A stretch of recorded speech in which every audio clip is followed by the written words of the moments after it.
Thank you all for joining me on this Friday afternoon, 4 p.m. for the last panel of the day. I guess we're leaving some of the best things for the last panel, right? So that's why we're all here. And I'd like to start by thanking Jacob and Victor for putting together this fantastic conference. I haven't been able to see everything, but everything I've seen has been really brilliant and stimulating. So thank you so much. And we won't disappoint with this panel either, as I have 3 great papers to introduce and discuss. So without further ado, I'm just going to start and say that I'm delighted to be introducing and starting the discussion of 3 rich papers by Professors Choquette, Narain, and Zeisberg. And I will just introduce each speaker when you're giving your paper, okay? So right now I'm going to begin with Éléna Choquette. Éléna Choquette is an assistant professor of political science in the Department of Social Sciences at the Université du Québec en Outaouais in Gatineau, Canada. She received her PhD in political science from the University of British Columbia in June 2019 and held a postdoctoral fellowship at the University of Cambridge in the UK. I can also say personally that she is a former student of mine in a class, and she is currently my neighbor, so I probably could just go out the street and see her. But for now, I'm going to see her on Zoom, and she's going to present her paper, Enlarging the British Settler State of Canada, a Liberal Policy. Thank you, Éléna, and take it away. Thank you. I wonder whether I can manage to share my screen because I have a few maps to present. Could that work? If I do, I think you can because you're a co-host. Yes. Is that the? It worked for a second, then it stopped. Yeah. Did I share? Okay. Oh, so that's it. Working. Yeah. And if I'm doing full screen, perhaps I won't have access to my notes. So if it's not a problem, I'll just be doing this. So if you're all seeing my title page, okay, then it's working. Excellent. Thank you very much for this introduction, and I'm really pleased to be amongst you today. So today, my presentation is on the enlargement, expansion of the British settler state of Canada. So many of the largest and indeed richest countries in the world, they owe their history, their territorial magnitude to their history of settler colonization. In fact, at least 5 of the 10 largest states in the world have consolidated as massive territorial entities thanks to this very history of settler colonization. So of course, we're thinking of the United States, Canada, Australia, but also Brazil and Argentina. In this presentation, I'm making an inquiry into the political and especially territorial making of settler states, and I'm interested particularly in British settler states, from which originate 3 of the largest settler states of the world, so namely Canada, the US, and Australia. My time frame is mid-19th century, as it is the high watermark of settler state making, by which I mean the transformation of settler colonies into states that were increasingly autonomous from the British Empire. It's also a critical time for the emergence of liberalism, which I will argue is the key to defending settler colonization, land appropriation, and state making. So if my focus is territorial expansion and the production of settler sovereignty over indigenous lands, I do so from the point of view of political theory, and especially the point of view of the ideas that made settler territorial expansion possible and legitimate to the main settler actors involved in the process. So in other words, I study the ideas that authorized the arduous and violent processes through which settler authorities appropriated lands from indigenous peoples within the expanding borders of settler states in the 19th century British settler world.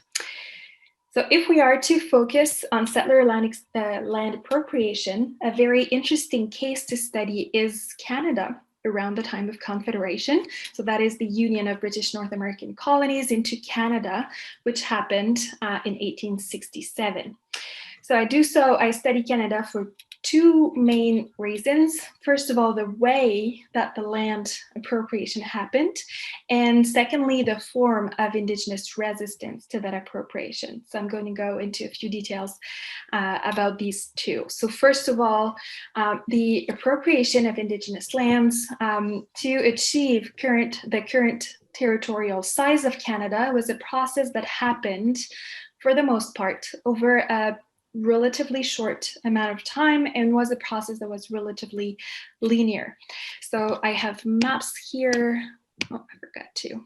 So I have a map here of when the three British North American colonies united into the Canadian Confederation of 1867. Their joint claims to territorial sovereignty were limited in geographical extent.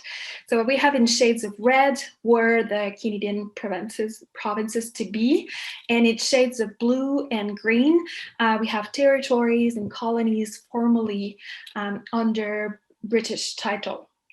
So at the time of their union, however, the colonies formed an ambitious project of territorial expansion into what they named the Northwest.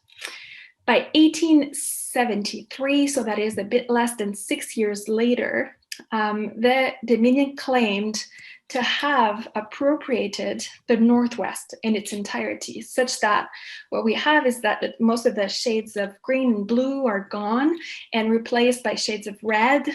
So those, that is British claims, officially British claims to territorial sovereignty, were replaced by properly Canadian claims to territorial sovereignty. So second reason for why Canada is an interesting study case, it's that in the Northwest that we're studying, focusing on, there were Métis communities that resisted the expansion of Canada and did so by engaging settler authorities on their very own terms. And that confrontation forced settler authorities to defend their appropriation of Indigenous lands more clearly, more directly, more explicitly. So in a word, Canadian political development presents a clear case of appropriation of Indigenous lands and some clear enunciations of settler justification for that appropriation.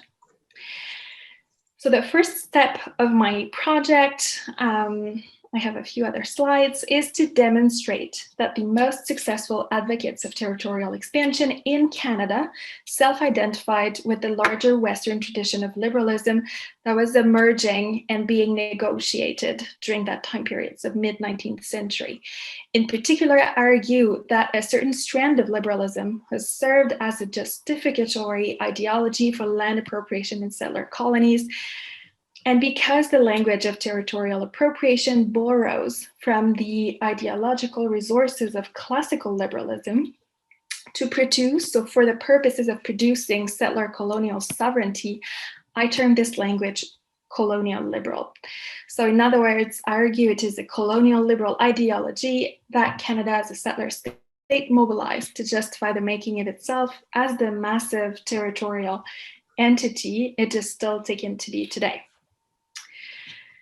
The second step of my project is to study the particular liberal ideas that helped achieve land expansion. And I do so by studying the political thinking of one of the most, if not the most, influential and successful expansionists in the 19th century British settler world, namely George Brown. So George Brown is a Scottish-born Canadian statesman who helped design, negotiate, and secure Canada's project to annex the vast Northwest. Not only was George Brown a committed and successful expansionist, but he was also one of Canada's most sophisticated liberal thinker and actor. Indeed, Brown contributed to articulating and defending a liberal tradition in Canada, most notably in his capacity as the founder and editor of The Globe, which is still Canada's newspaper of record today, and as the leader of the Liberal Party that was then known as the Reform Party. Now, quickly onto the contributions of this work. So the study of the relationship between liberalism and empire has in recent years evolved into a thriving area of research. While now extensive, the scholarship has a number of limitations, one of the most important being that it's tended to focus on canonical figures. So above all, John Locke, John Stuart Mill, for example. The second limitation is that much of the literature tends to focus on the metropolitan centers of empire like London and Paris. As such, studying writings and ideas of George Brown as a non-canonical, metropolis thinker brings into view the mobilization of liberal ideas within settler contexts for settler purposes, that is, the consolidation of settler sovereignty and settler state. To the extent that liberalism has helped defend the appropriation of Indigenous lands by settler authorities, it has also defended the dispossession of Indigenous peoples, of course, of their lands, which constitutes a form of violence. And as such, the study of the development of liberalism within colonies challenges the understanding of liberalism as antithetical to violence. And because liberalism is still the dominant paradigm that both structures contemporary politics and contemporary thinking about politics, of course, we could discuss this, but it seems all the more important to track continuities in the liberal tradition to identify its potential for producing the violence of dispossession and displacement for certain groups. And if contemporary liberal regimes, especially in settler states like Canada, are to reconcile with the needs and aspirations of Indigenous peoples, we should start with appreciating its fraught legacy of land appropriation and the language mobilized to authorize and justify it, such as to help us think and realize decolonization.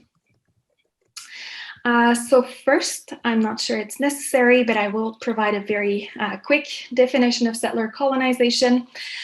So the component that is specific to settler colonization is its territoriality, its appropriation of land for the purposes of occupation, agriculture, resource extraction, which are believed by settlers to secure their survival and reproduction. And that appropriation of Indigenous lands intrinsic to settler colonization requires the elimination of Indigenous peoples as occupants of their lands. And that's the eliminatory logic to settler colonization alluded by Professor Krista Schultz in the yesterday morning panel on Indigenous constitutions. So for the rest of this presentation, I detail the mobilization of liberal resources by George Brown to appropriate Indigenous lands in the context of Canadian territorial development. And to do so, I use as sources a number of George Brown's editorials in the Globe, which illustrate in detail his colonial liberal defense of land appropriation. So first, Brown thinks of private property as an absolute and exclusive claim by an individual to a fixed parcel of land that provides the very foundation of personal and political liberty, which he understands to mean independence. In his editorials, Brown makes clear that labor, and especially agrarian labor, is the most dignified and productive mode of labor.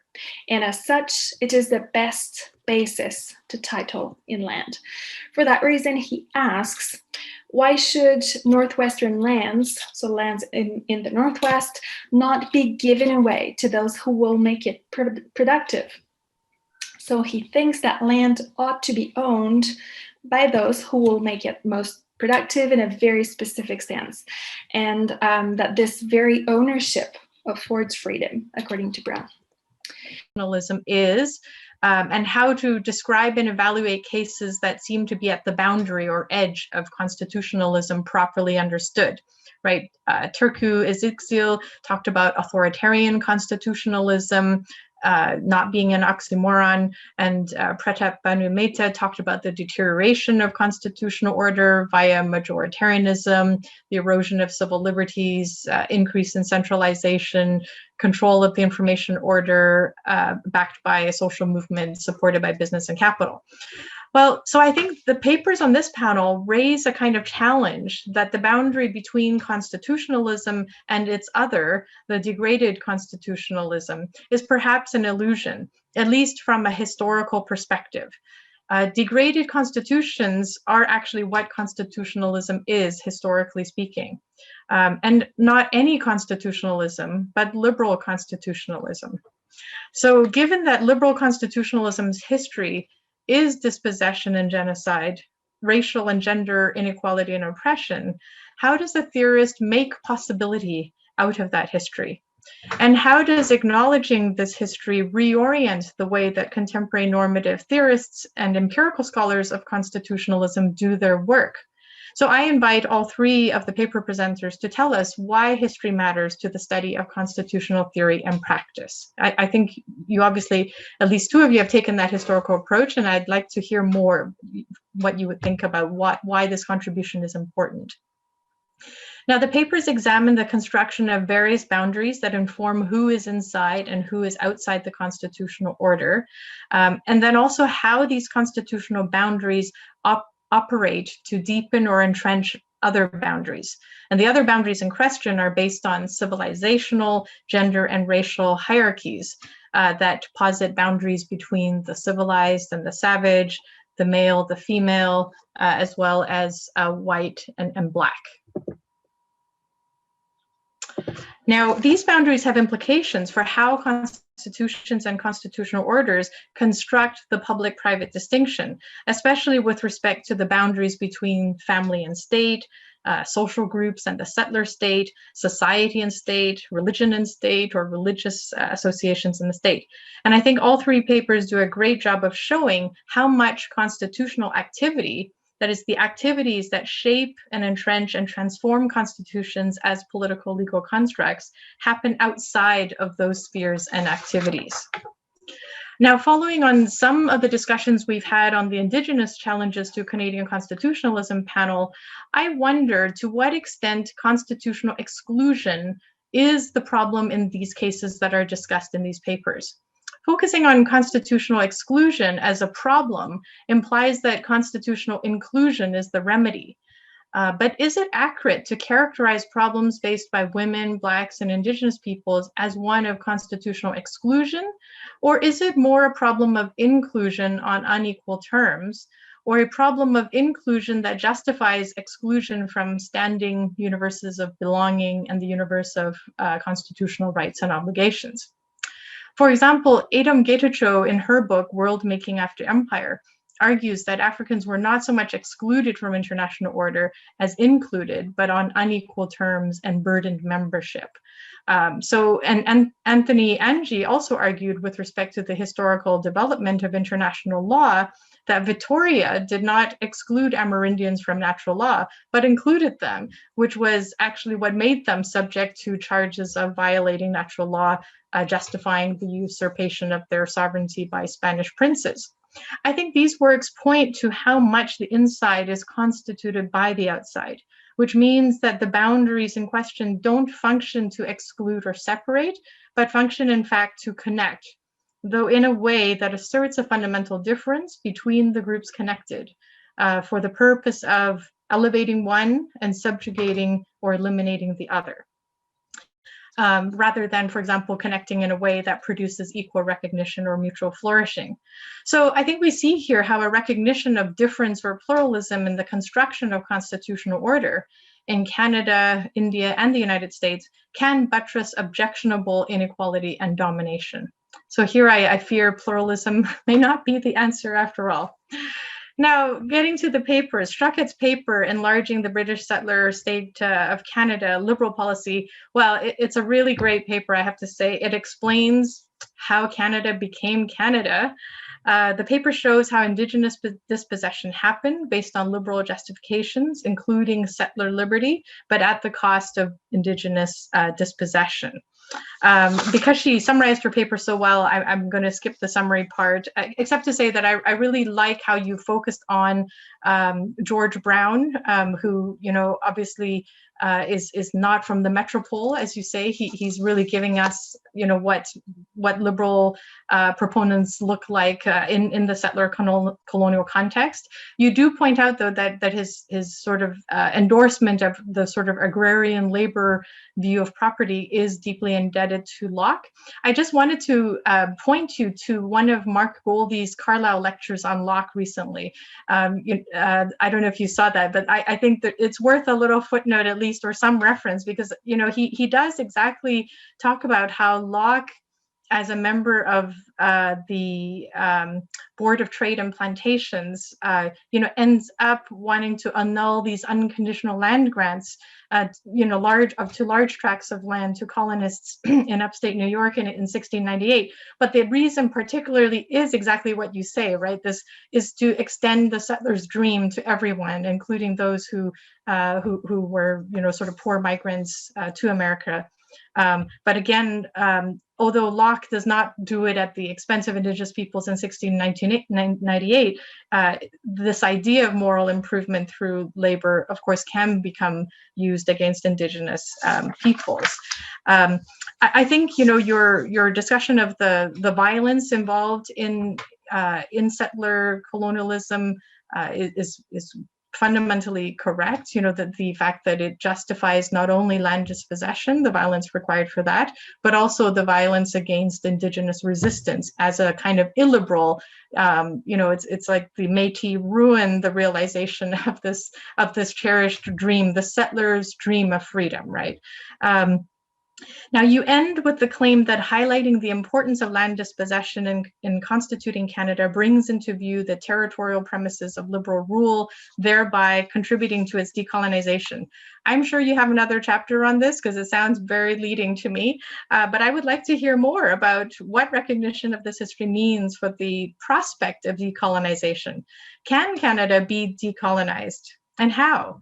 I guess the question is, what possibility can be made out of dispossession for those who are settlers?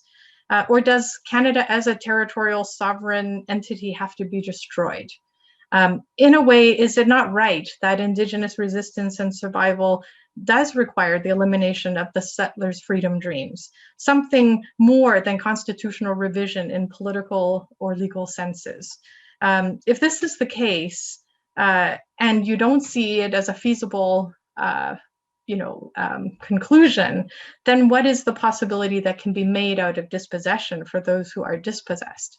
That is the Indigenous peoples. This is a reference to Saidiya Hartman's work, Losing Your Mother, too, where she talks about her journey to try to find freedom and a sense of belonging in Africa. And she says, how do we make possibility out of dispossession, right, for those who are in the diaspora? So I'm just using that very liberally here.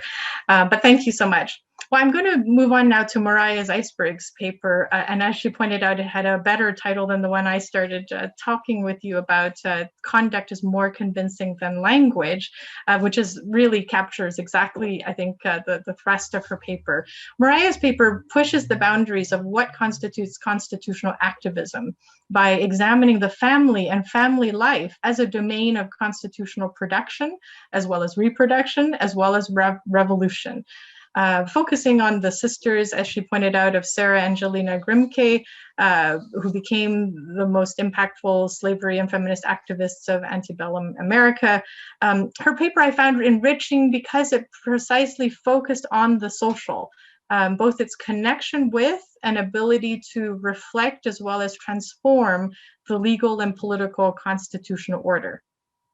So as she puts it, what was important in the work of antebellum anti-slavery activists was that they imagined, developed, lived, and advocated a diagnosis of slavery that linked it to white supremacy.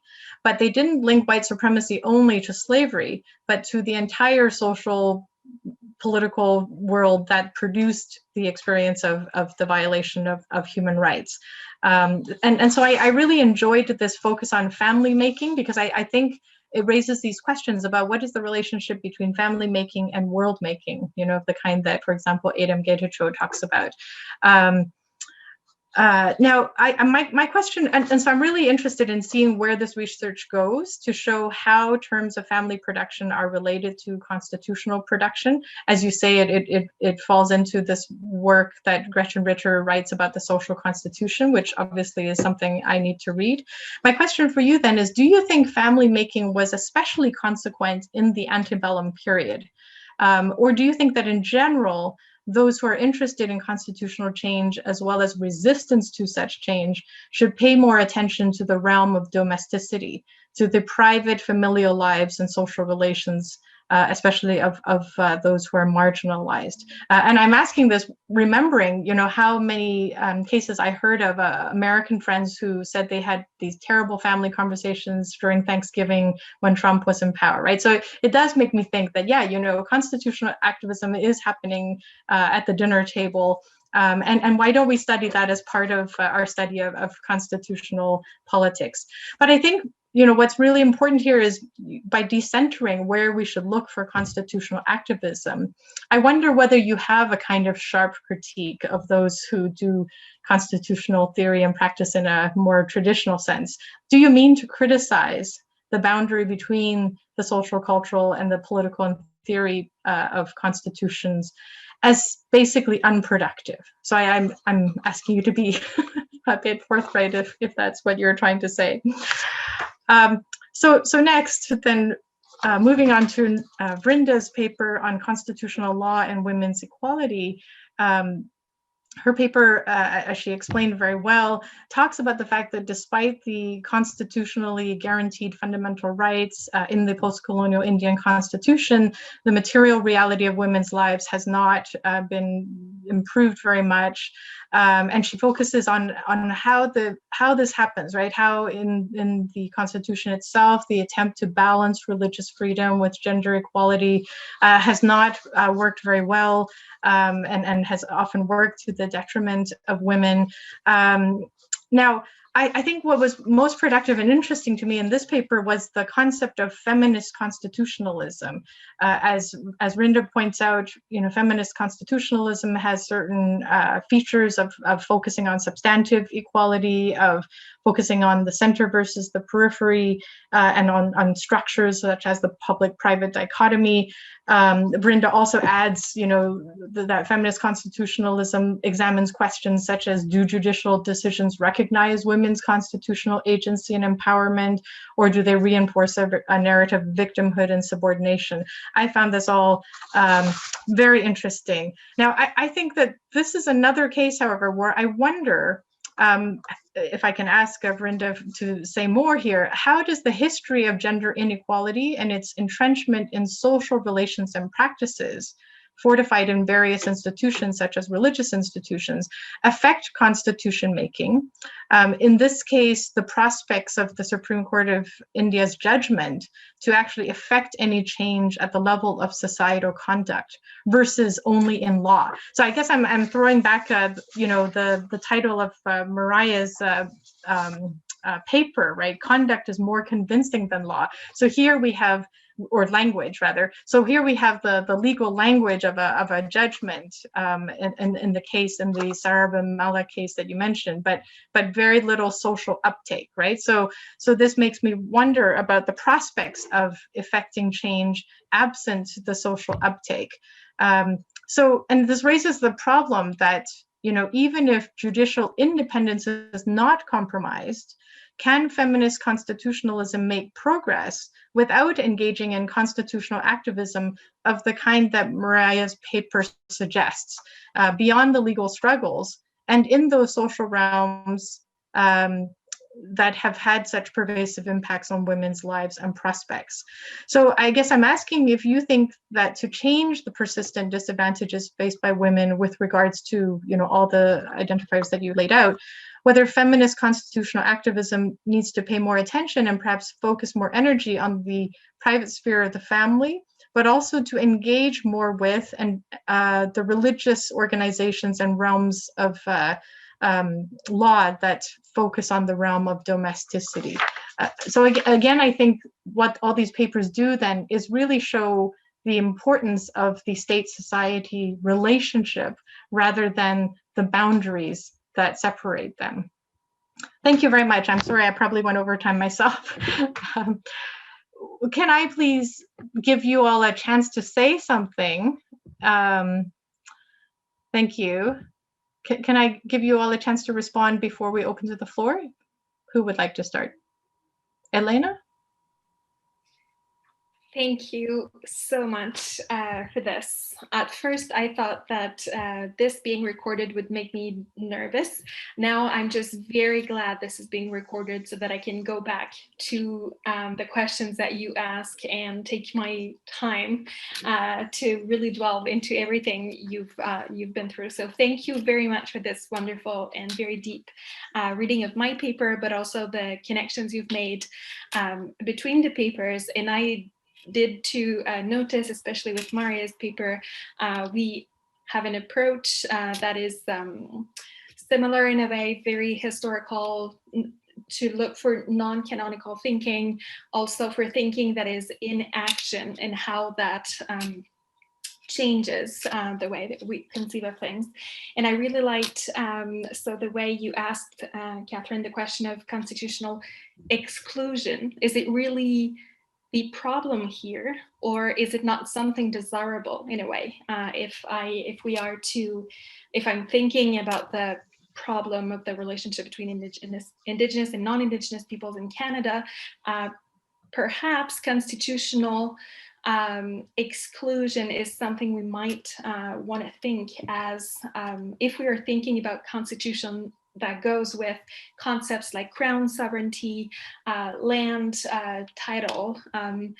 If constitutionalism is those things, maybe perfect inclusion for Indigenous peoples isn't the objective. Rather, we should be thinking, and that's me making a comment on maybe what you asked as to what's going to follow from this paper. What do I take from this history, and where do I see us going with this? I am really not sure. Not even that it's my place. I see more of myself as a historian, identifying problems and leaving solutions for others to think about. But certainly that would go into the direction of uncoupling probably sovereignty over land with decoupling probably sovereignty and land as we're thinking of these things at the moment. But I think I'll leave it at that. Okay. To make room for other. Great, thanks. I see the audience is hopping with questions, so perhaps I can give 1 minute to each of the others if they want to say something in response now to give us their preliminary reflection. Otherwise, I can move to the floor. What do people think? Shall I just move to the floor? Yeah? Okay. All right. Oh, Vrinda, do you want to say something? Say as you wish. Sure. Move to the floor, Kat. All right, then I'm going to move to the floor. So first I have Yann Allard-Tremblay. All right, thank you very much for the three presentations, but my question is more specifically for Éléna. Thanks for the great paper.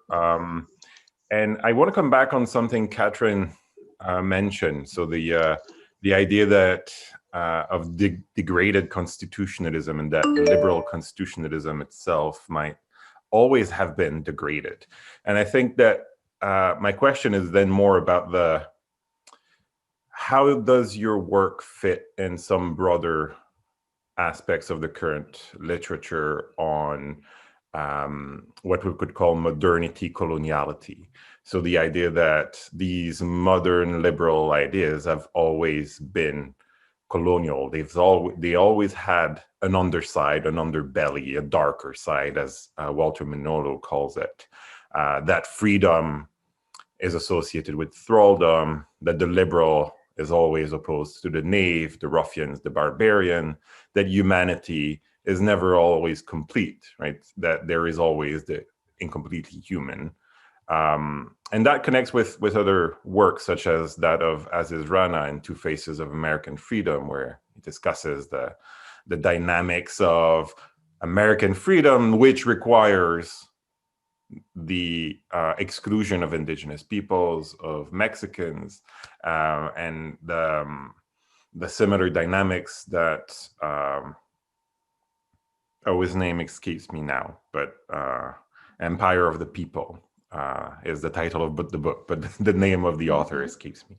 So I guess like what I'm asking is, how do you fit your work in that, in looking at the specific historical figures are they like manifestations of this, or are you trying to add something to this present literature? And lastly, a point of interest, I think I recently had a paper accepted called "The Flying Heads of Settler Colonialism," and we discuss how these dynamics, these ideologies that you showed examples of, historical examples of, are still present nowadays in political theory. And we could look at that also, like, for instance, in the work of Tom Flanagan, but we could look at it in Canadian policies, where this idea of using the land in an effective way is always present in what is going to determine the validity of claims. And I think that that's very interesting to trace this this historical link between the historical manifestations of these ideologies of settler colonialism and what they are today.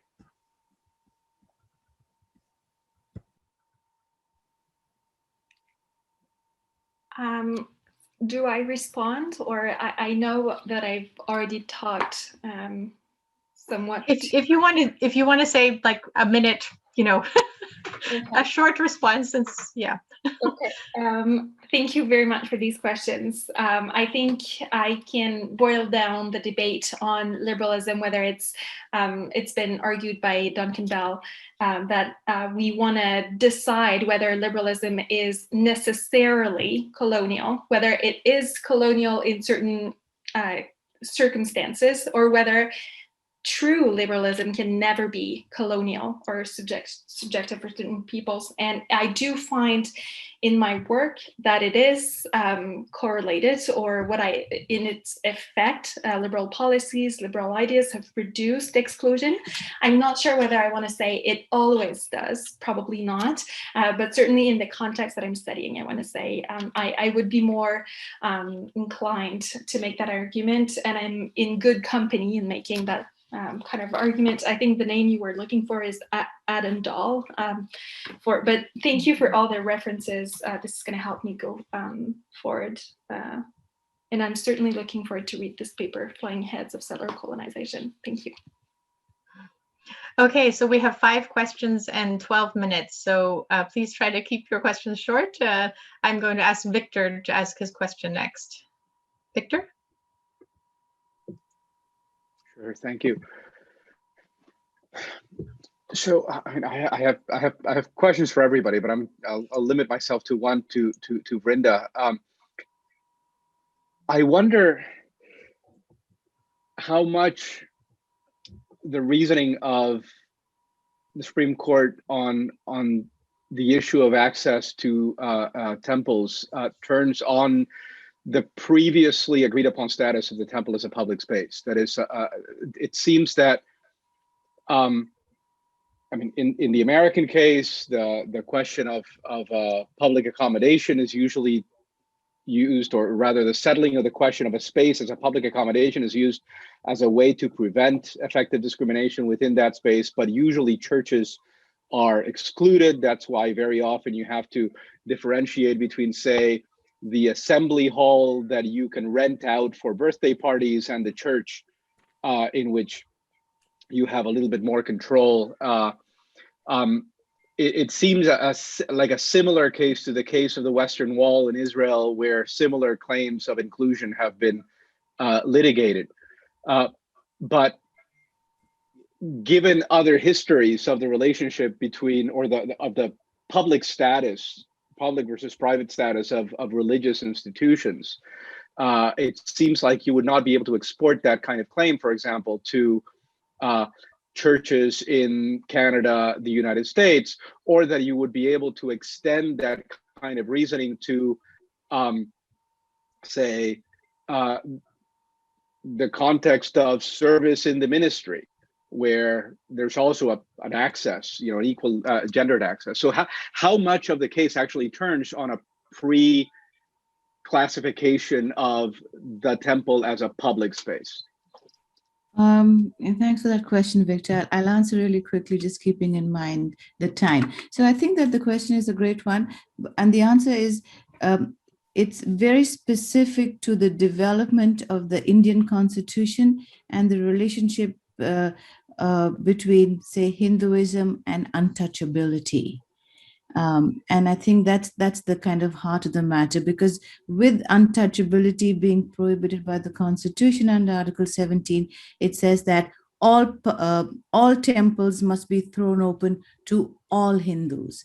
So they may not do the same for mosques or for Christian churches, but recently, just before this decision, there was a petition, constitutional challenge by Muslim women to open a particular mosque in Bombay called the Haji Ali Mosque. And that too, the Supreme Court ruled in favor of women. So it seems that, of course, that public aspect is very important, but it comes from the place of Dalits and untouchability in Hinduism. Thank you. Thank you very much. Next, I have Krista. Hi, Krista. You think I'd figured this out by now. Okay, thank you very much. I have a question for Éléna. I think your talk, I very much appreciate it, but it also talks to kind of the very different stories and eras and ways that inclusion and exclusion between the Canadian settler state and Indigenous peoples were actually different, right, and varied across the space and across time. And so I was interested to hear or read the excerpts from George Brown, basically railing against this pretension by the Métis provisional government that, you know, they should so dare to think that they could stop this, right? But the history is very interesting here about Métis agency, right? That they struck up this provisional government, and through political acumen and military smarts, right, Gabriel Dumont, that they effectively managed to negotiate with a relatively weak hand, arguably a treaty to negotiate their way into Canada, right? And the terms, the concessions from Macdonald or the Macdonald government was to basically recognize Métis settlement and their river lots as land grants or within the legal property regime of the Canadian state, right? And that there would be an expansion of that through the Children's Grant. So it's a different kind of story about liberalism and about the Métis negotiating under particular circumstances to be recognized within very much this liberal framework. So I guess my question is, like, do you have any evidence of what George Brown had to say about kind of the Manitoba Act, that in fact the Métis were in that sense successful liberals in this project?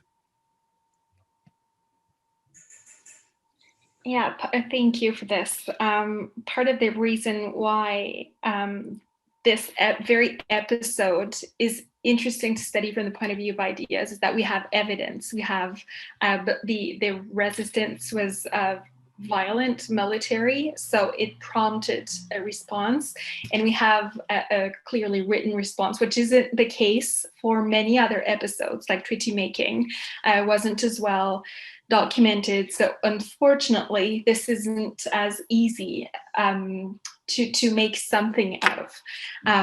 But this poses questions, obviously, as to, because the circumstances were particular and the Métis were really unique as a kind of peoplehood, and that was not replicated in other settler contexts around the same time. So I'm not sure that I can answer the question very well, but maybe many of the arguments used by the Métis could be understood as being similar. Some of their concerns could be, I'm not sure I want to say that. I think I've got to think about this more, and anyway, I want to leave more room for others, but thank you very much for this question.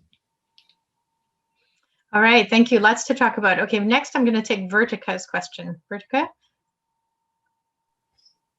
So hello everyone, it was a really pleasurable panel to listen to. I think so I'm going to probably make something like a comment/question, which relates to both papers with Professor Narain and Professor Zeisberg Because Professor Zeisberg mentioned social, civil, political rights, and combining that as opposed to just civil and political rights, which have been traditionally guaranteed in constitutions, and the idea of social constitution. It reminded me of when the CAA, the Citizenship Amendment Bill, was introduced in India. The resistance to it at the social level really, I think, brings up this idea of how we socially constitute the Constitution too in overall discussions. And then the pandemic hit, and I think that was kind of put on the floor. But building on from that point, so the question to Professor Narain, and it's open to, let's say, both on what you want to say on it, is that in the Indian Constitution, would your conception of feminist constitutionalism, would it make a case for socio-economic rights becoming fundamental rights? Like, for instance, directive principles of state policy were always left out as not legally justiciable. Right to education was included, but from the current context, could we say that, let's say, right to health care should be a fundamental right based on the principles of feminist constitutionalism? Yeah, so basically, I think that I wanted to generate a discussion on this point, which was raised about the connection between social civil rights and adding economic rights to that for inclusive boundaries in constitutionalism. So it's open to both, yeah. Thank you, Vertika. So does Mariah or Vrinda want to answer? Sure, I could do a quick answer. Thanks for that question, Vertika. It's very interesting. I think that the idea of socioeconomic rights is very important, and I think we see that even in terms of the Canadian Charter, and that's probably the next thing that constitutional litigators are going to be interested in. And certainly, unless you address material or inequality or just poverty, having other fundamental rights doesn't become, is not as meaningful, particularly given the kind of levels of poverty and the feminization of poverty in India as well. So I'll leave it at that, and I thank you. I'll say something about, so in general, I try to steer away from the rightsalization of, I think it definitely does vote attendance to public policies more generally. So even things like the extent to which health coverage is linked to an employer and the role that gives in employers in structuring people's personal life, the realm of how people spend their time, how people experience power, how people experience negotiation outside of the state, I think is a hugely unattended realm. And so I think that, attending to that, but not, it would or wouldn't necessarily take a rights formulation, but a public policy that is supportive of vibrant relationships. So one of the stakes that I was thinking through, and this was in relationship actually to your panel, Vertika, and then to the last panel, was about what makes formal institutions works. And this speaks to the exclusion inclusion. I mean, women were not excluded because men were included on the backs of women. So women were included in this subsidiary way. And the question is, how do you make formal organizations do the work that they're supposed to do, and what work are they supposed to do? Well, in some contexts, patriarchal marriage allowed a formal institution to do the work it was meant to do. In other contexts, other kinds of networks are necessary in order to allow this institution to do the work that it's meant to do. And so I think it kind of speaks to this question of how do you get collective action that's intelligent, that has knowledge, that's appropriately justificatory to differently positioned people. You need a social world in which people are encountering one another meaningfully that can then structure and sort of support those formal institution support. I don't know. You get my point. So yes, I'll leave it at that since we're, yeah. Thank you. So we are officially out of time, but since we only have one person left in the queue and it's Jacob, I think we're going to have to be nice and let him ask his question as the conference organizer. So please hold off your applause until Jacob has asked his question. Jacob? Thank you, everyone. And Éléna, welcome back. This is a question for you. I'm interested in whether you think we have, as it were, variation on the dependent variable of the existence of and ideological justifications for settler colonialism. You've given us one important liberal figure and shown that he is willing to provide liberal ideological cover. But in Canada in the 19th century, liberal and conservative governments alike pursued settler colonialism. Under British ministerial government, liberal and conservative governments alike pursued settler colonialism. You started us off with a list of countries that seemed to be kind of truncated.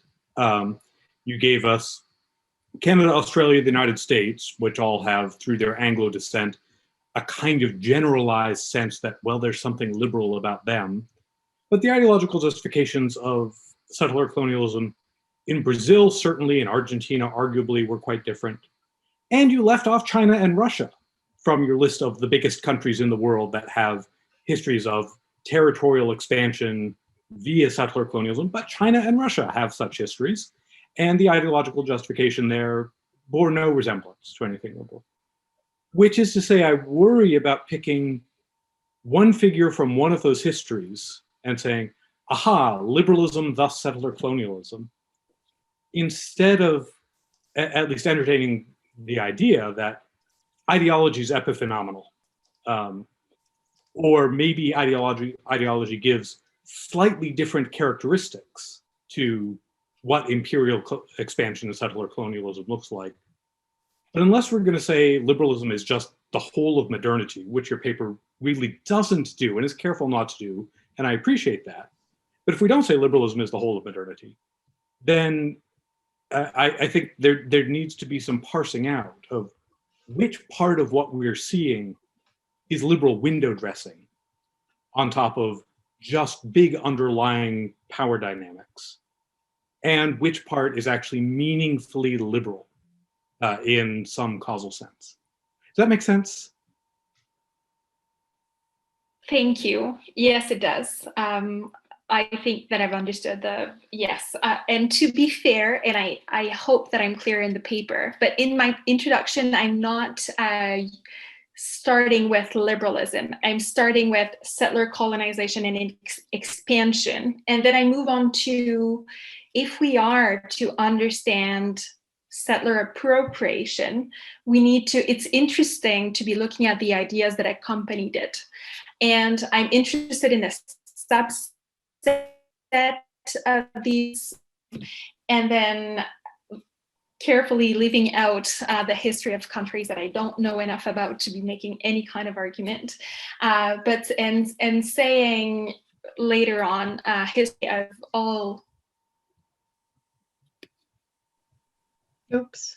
Oh, is my connection? We're losing you a little bit. Do you want to turn off your video? I'm thinking my connection is very bad. Alas, well, if you've moved back to Montreal, then you and I hope we'll get a chance to talk about this in person at some point. Yeah, she is next door to me, Okay, so that's good. Okay. Yeah, that's what I agree I'm doing now. Hope that's going to help. Okay. All right. Well, I have a response as well, Jacob. But since we're out of time, I'm going to leave that to when we actually can meet in person. And on that cliffhanger solution, I'd like to thank all of you for making it to this point, and please join me in thanking the panelists for their wonderful papers. Thank you very much, everyone.